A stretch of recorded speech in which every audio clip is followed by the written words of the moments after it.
Welcome to the Old Time Radio Westerns. I'm your host, Andrew Rines, and let's get into this episode. This episode is going to be Challenge of the Yukon. Original air dates November 22nd, 1950, and the title is The Rebel Yell. Now, as howling winds echo across the snow-covered reaches of the wild Northwest, the Quaker Oats Company, makers of Quaker Puffed Wheat and Quaker Puffed Rice, the delicious cereal shot from guns, in cooperation with the Mutual Broadcasting System, present by special recording Sergeant Preston of the Yukon. It's Yukon King, swiftest and strongest lead dog of the Northwest, breaking the trail for Sergeant Preston of the Northwest Mounted Police in his relentless pursuit of lawbreakers. And ding! On you, Husky! Gold discovered in the Yukon. A stampede to the Klondike in the wild race for riches. Back to the days of the gold rush. And the adventures of Sergeant Preston and his wonder dog, Yukon King, as they meet the challenge of the Yukon.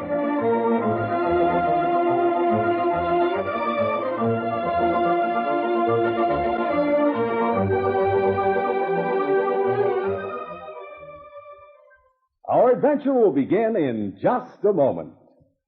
Enemy bombers can now reach any part of these United States. A devastating air attack could be launched against us at any moment. To meet this threat, we must have early warning.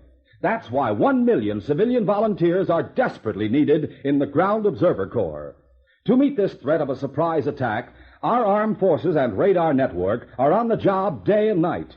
But radar has its limitations. Hostile aircraft could sneak through undetected. Our defenses are incomplete without a strong Ground Observer Corps.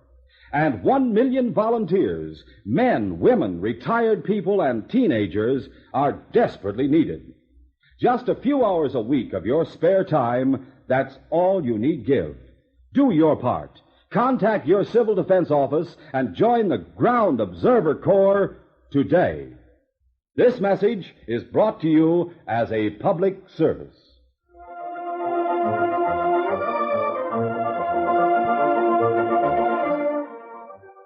The prisoner had been caught red-handed with the gold from the express office on his sled. And Sergeant Preston had no difficulty in obtaining a full confession. I sure hope the agent's all right. The agent died the day before yesterday, and the charge against you is murder. No, I didn't shoot him. I didn't even have a gun. I never carry a gun. You know you didn't find any gun on me, Sergeant. You took part in the robbery. That makes you an accessory to the murder. It was Dirk. Dirk Jordan shot him. I'll testify to that. They'll go easy on me if I give evidence for the Crown, won't they, Sergeant? I make no promises. Well, I've told you just how it happened. I'll swear to it on the witness stand. Where's Dirk now? Well, after we left Dawson, Dirk and I split up. Why? We knew you'd be looking for 2 men. I kept the gold because I was keeping the team and the sled. Dirk doesn't know anything about dogs. We decided to meet at Beaver Falls. That's a little town east of the Yukon near the border. I know where it is. When were you supposed to meet Dirk, now? Let's see. We split up 3 days ago. Should be there tomorrow. And he'll expect to find you there. Yeah? What'll he do when he doesn't? I don't know. At the hotel, he'll probably wait. Unless he decides something's happened to him. Well, even so, he'll have to wait. He doesn't have much money on him. But he does have a gun. Well, I'm sending you back to Dawson with Constable Downing. You're going after Dirk? Of course. Be careful, Sergeant. He goes berserk when he has a gun in his hands. I should never have got mixed up with him. You knew what kind of a man he was, and you planned the robbery. No, Sergeant, I swear. Not till I saw the look in his eyes when the agent caught us. All right. Here's your statement. Read it over and sign it, and you can get started for Dawson with the constable. At 9 o'clock in the morning, 2 days later, John Gates walked down the hall on the second floor of his hotel in Beaver Falls and knocked on the door of room 210. Come on, Al, wake up. Thought you wanted to hit the trail early. It's 9 o'clock. There was no answer. John opened the door and walked in. Al Pierce was lying on the floor unconscious. Al. John knelt beside him and lifted his head. The prospector groaned and slowly opened his eyes. What's the matter? What happened? He hit me. He hit me with the barrel of his gun. Oh, my head. Who are you talking about? That big hombre with a black beard and a scar across his forehead. Jackson. He's got the room next door. Bet you won't find him there now. What happened? I woke up. I was just getting light. I saw somebody going through the pockets of my coat. I yelled and he turned. It was Jackson. Started to get up and he hit me. Here, I'll help you up. Help you to the bed. I'm all right.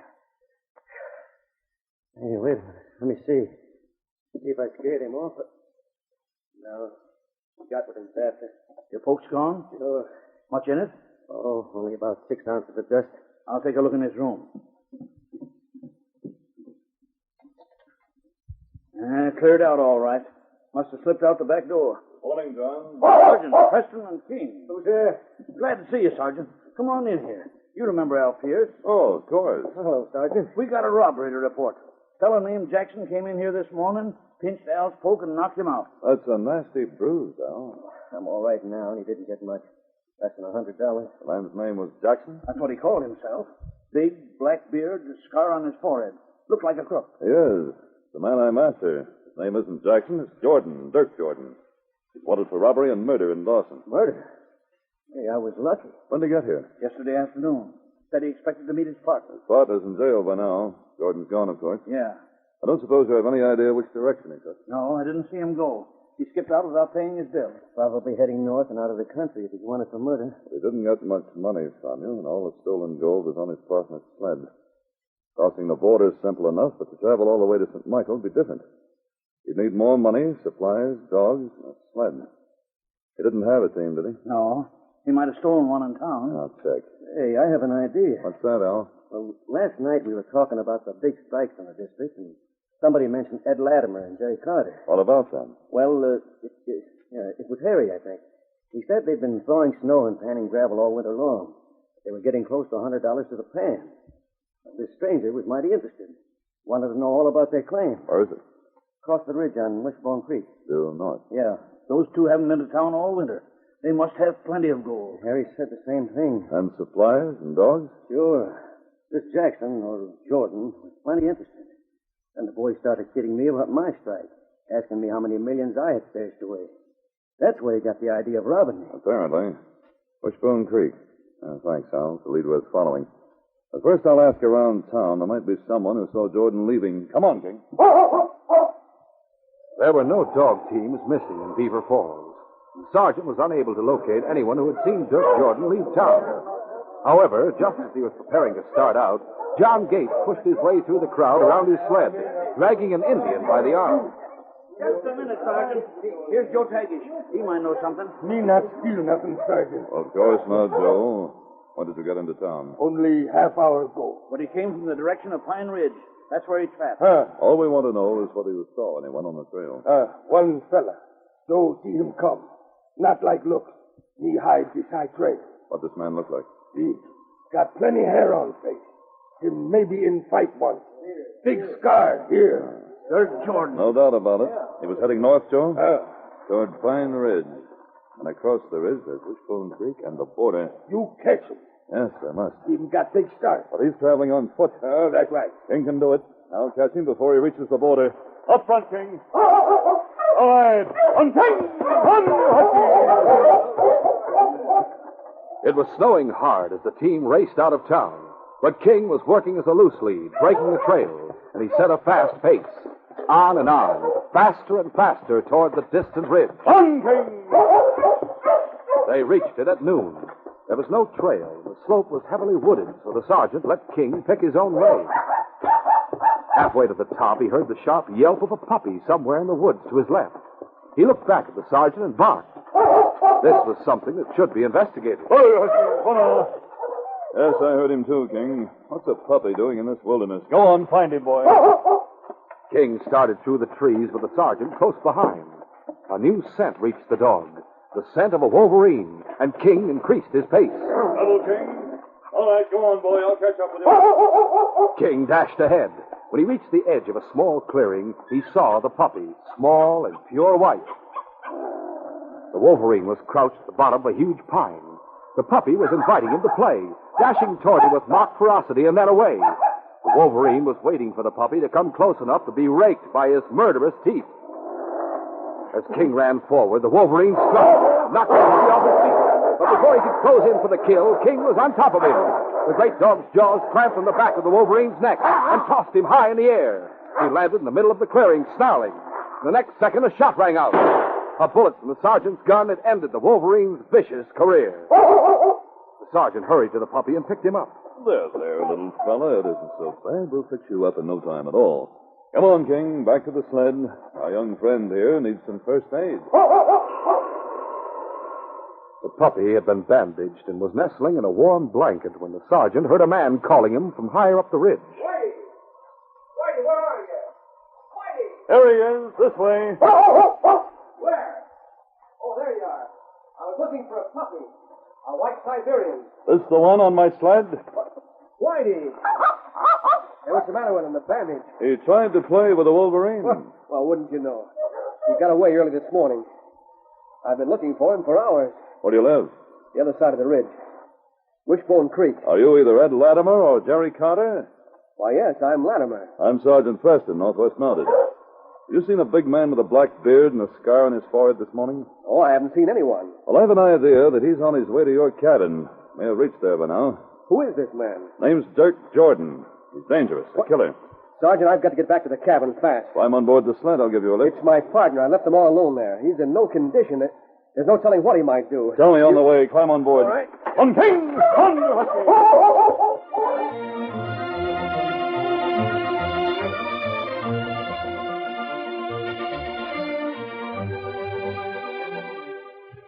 We'll continue our adventure in just a moment.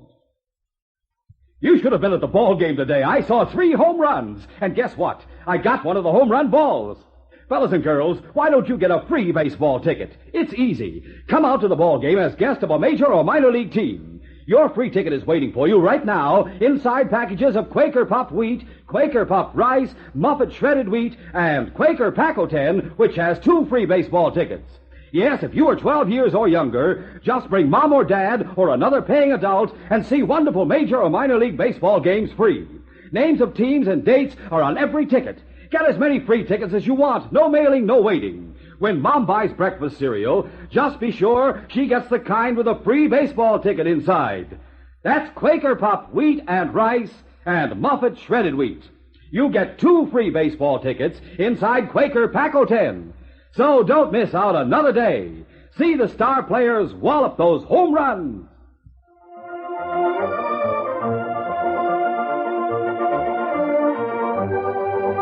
Now to continue.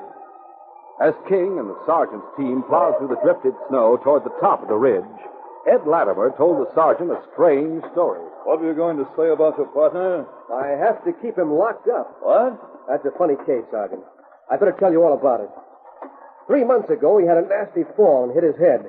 He fractured his skull. For a while, I thought he was going to die. But then he snapped out of it. He got stronger every day. He's strong as an ox now. But what? Well, he isn't right in his head. Oh. I don't mean he's crazy. It's just one thing. A delusion, I suppose you'd call it.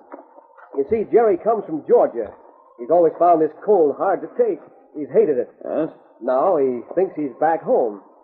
I've tried to talk him out of it, but it only seems to make him confused. He starts complaining of an ache in his head. So I've just decided to let well enough alone. As soon as the weather breaks a little, I intend to take him down to the hospital in Dawson. Good idea. Doc Mundy's a good man. Why do you have to keep him locked up? Well, I don't all the time, only when I have to be away for quite a while. It's dangerous to think you're in southern Georgia when the temperature is really 40 below. Yes. He goes outside in his shirt sleeves. He doesn't seem to pay any attention to the temperature at all. But that won't keep him from freezing a hand or a foot. I can see your problem. So you locked him up before you left the cabin this morning. Yeah. I joked about it, said he wasn't strong enough to do any work. I was locking him in to make sure he didn't. I used a padlock. A strong padlock? Oh, not very. Be easy to break it with a rock. This killer you're looking for wouldn't find it hard to get inside the cabin. Then... Does Jerry have a gun? No, we have only one, his shotgun. So Jordan could force an entrance. Yeah. It's what might happen when he gets inside that I'm worried about. The reason I think he's heading for your place is that he wants gold and supplies. Your partner gives them to him without any argument. Oh, not Jerry. He's an easygoing guy most of the time, but when he loses his temper... Would he argue with a gun? Well, he might not under ordinary circumstances, but with his mind all mixed up the way it is, there's no telling. That's why I'm worried. We're getting to the top of the ridge. There are not many trees on the far side. We'll make good climb from here. Too bad it's snowing so hard. We could see the cabin. There's a chance we'll make it before Jordan does. On, King! On, you husky!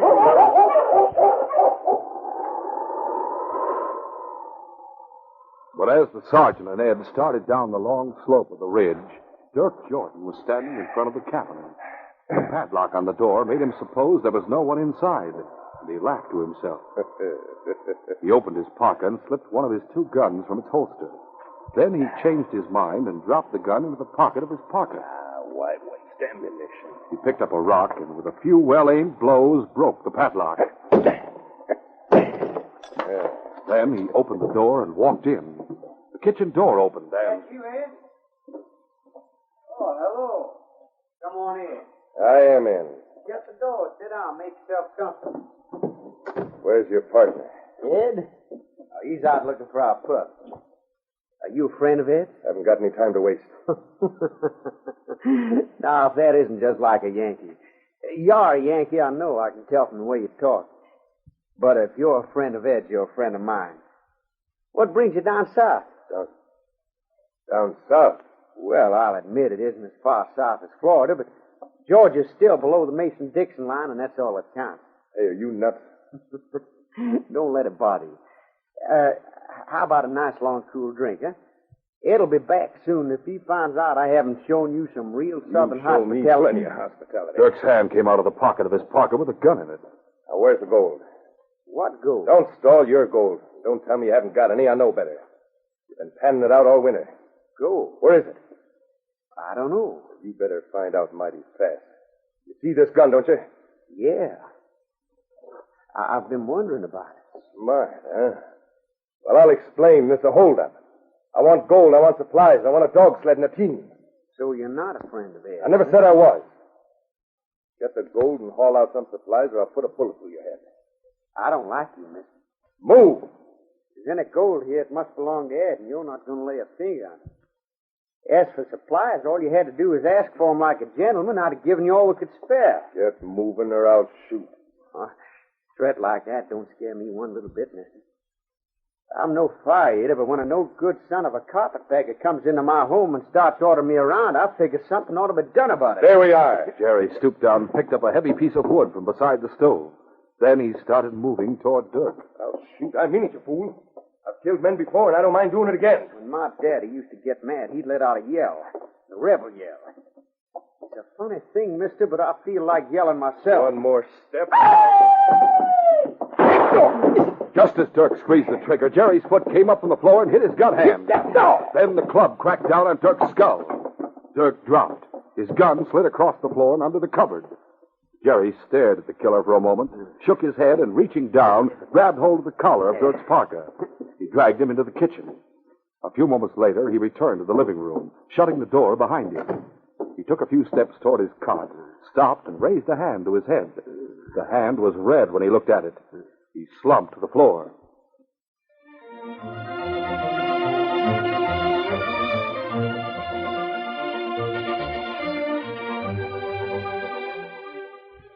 We'll continue our adventure in just a moment. Say, why aren't you fellas and girls out at the ballpark these days, watching those home runs walloped into the grandstands, eating peanuts, popcorn, and hot dogs? Come out to the ball game as guest of a major or minor league team. All over the country, kids 12 years or younger are seeing major or minor league games free. All you do is bring mom or dad or another paying adult, and you get your free baseball ticket immediately inside packages of Quaker Puffed wheat, Quaker Puffed rice, and Muffet shredded wheat. You'll find 2 free baseball tickets inside Quaker Paco 10. Names of teams and dates are on every ticket. So be guest of your favorite team at the ballpark. Rush to the store with your mom and grab free baseball ticket packages of Quaker Puffed wheat or rice, Muffet shredded wheat, or Quaker Paco 10, which has 2 free tickets. The more packages of these delicious Quaker cereals you get, the more free baseball tickets you get.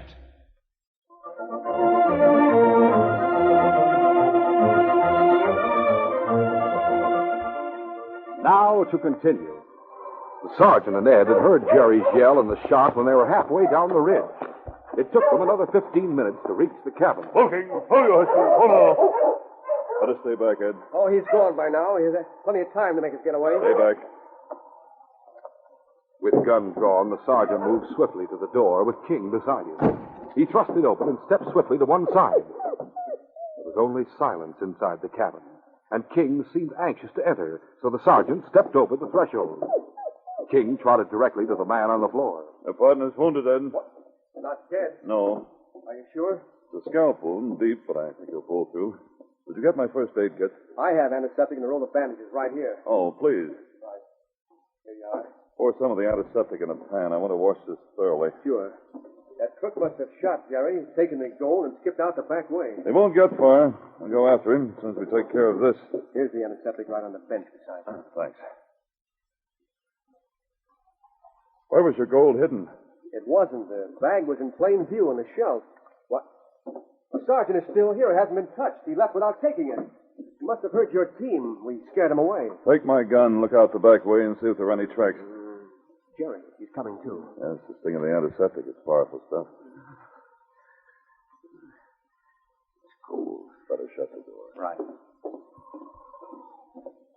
All right, Whitey, you can come in. Hurry up.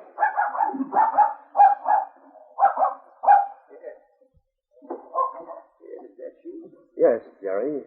That Yankee. I thought he was a friend of yours at first. Wore a big fur coat. It was a funny thing down here in Georgia. Down here in... What am I talking about? Where am I? In our cabin, Wishbone Creek. Wishbone Creek. Must have been a dream. I thought I was home in Georgia instead of up here in this icebox. You thought? Home. Can you imagine it? Sergeant, he's all over it. His mind's okay. Drastic surgery. I still do. Yeah, but there was a man here. Yes, Jerry, we know. He wanted gold and supplies. No gentleman, Ed. Made me mad. I didn't care about his gun. I was going to throw him out. I did throw him out. No, pal. He shot you. Yeah, but I had a piece of wood. I hit him over the head, then I dragged him outside. Didn't you see him when you come in? Take it easy, Jerry, easy. Just forget all Yeah, that. but don't you believe me? Steady, Jerry. I'll be finished with this bandage in a minute. Who are you? He's Sergeant Preston of the Northwest Mounted Police. What's the matter with King? I don't know. He's looking at the kitchen door. Wait a minute. Jerry may be telling the truth. About what? About knocking Jordan out. But instead of dragging him outside, he dragged him into the kitchen. Jerry was shot and dazed. He didn't actually know what he was doing. Ed, I gave you my gun. Where is it? On the table. Get it. Cover that door. No sooner had the sergeant spoken than the kitchen door slammed open. Dirk stood in the doorway with a gun in his hand. King stood between him and the sergeant, who was still kneeling beside Jerry. Ed stood beside the table. Put that gun over here, Latimer. One on the table. Hurry it up. Why, you... Dozy says. Here. Get your gold, Latimer. All right. Sergeant Preston.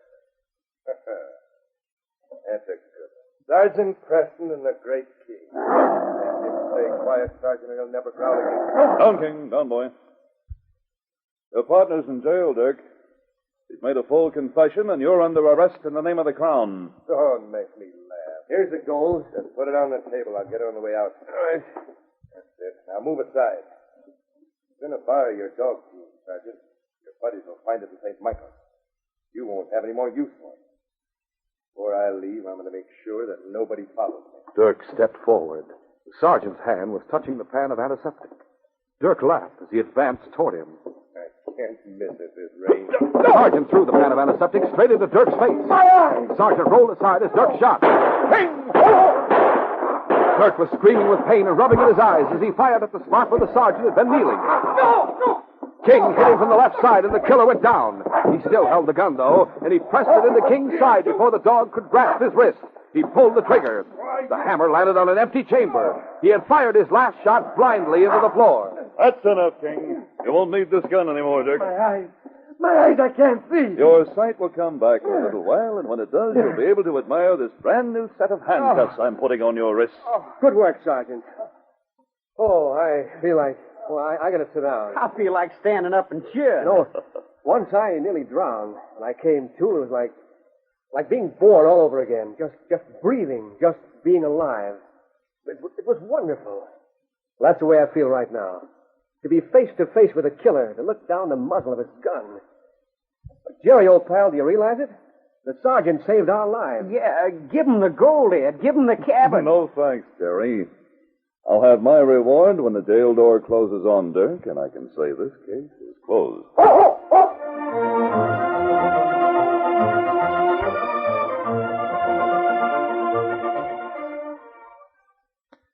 We'll return in just a moment with a word about our next exciting adventure. Weekends are wonderful when you stay tuned to Mutual. Gay entertainment to suit every member of your family puts bright sparkle into your days of fun and relaxation. For anyone who likes quiz games, and that includes just about everyone, there's the kind you like where you can sit back and see how close the contestants come to the answer. There's music, too, of course, on Mutual's weekend schedule. Lowbrow or highbrow, you can take your choice. From full-scale productions of your favorite operas and operettas with all-star singing and dramatic casts to swing your partner sessions of real old-fashioned barn dance jamboree, you can take your choice on Mutual. Your need for late news headlines from the field of sports, as well as on the national and international scene, is not neglected on the weekend either. 15-minute roundups plus brief 5-minute digests come your way regularly. Gather your family around this weekend and enjoy entertainment on Mutual where there's something for everyone. All heard every weekend over most of these stations.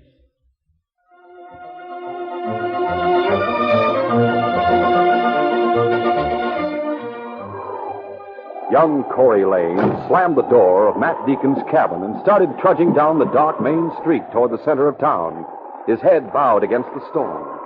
He had walked less than 50 yards when he heard his name called. Corey! He turned. Matt was standing in the lighted doorway. Oh! At that instant, a shot rang out. Matt clutched at the air and then slumped to the ground. Matt. Shot. Who did it? Who killed him? Oh, it doesn't matter. The whole world will think I did it. I'm going to be accused of murder. Don't miss this exciting adventure Friday.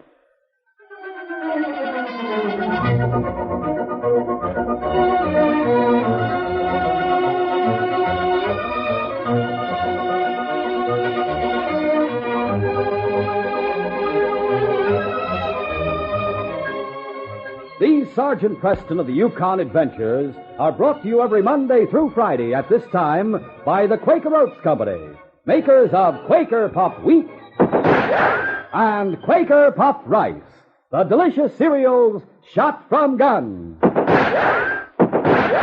By special recording in cooperation with the Mutual Broadcasting System. They are a copyrighted feature of Sergeant Preston of the Yukon Incorporated. Created by George W. Trendle, produced by Trendle Campbell Muir Incorporated, and directed by Fred Flowerday. The part of Sergeant Preston is played by Paul Sutton.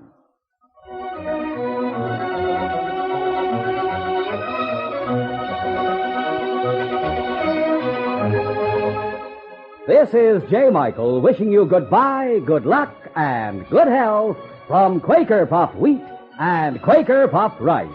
So long. This is Mutual, Radio Network for all America.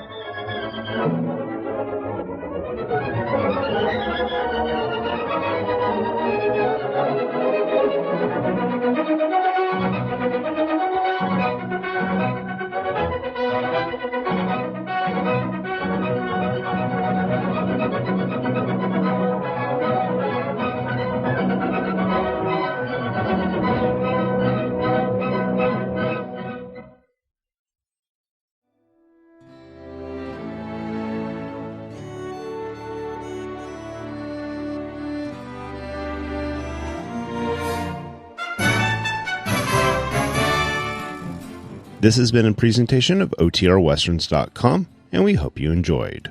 Please take some time to like and rate our shows in your favorite podcast application. Follow us on Facebook by going to OTRWesterns.com/Facebook. Subscribe to our YouTube channel by going to OTRWesterns.com/YouTube. And send us an email, podcast@OTRWesterns.com. You can call and leave us a voicemail, 707-986-8739. This episode is copyright under the Attribution Non-Commercial Share-alike copyright. For more information, go to OTRWesterns.com/copyright. Have a great day, and thanks for listening.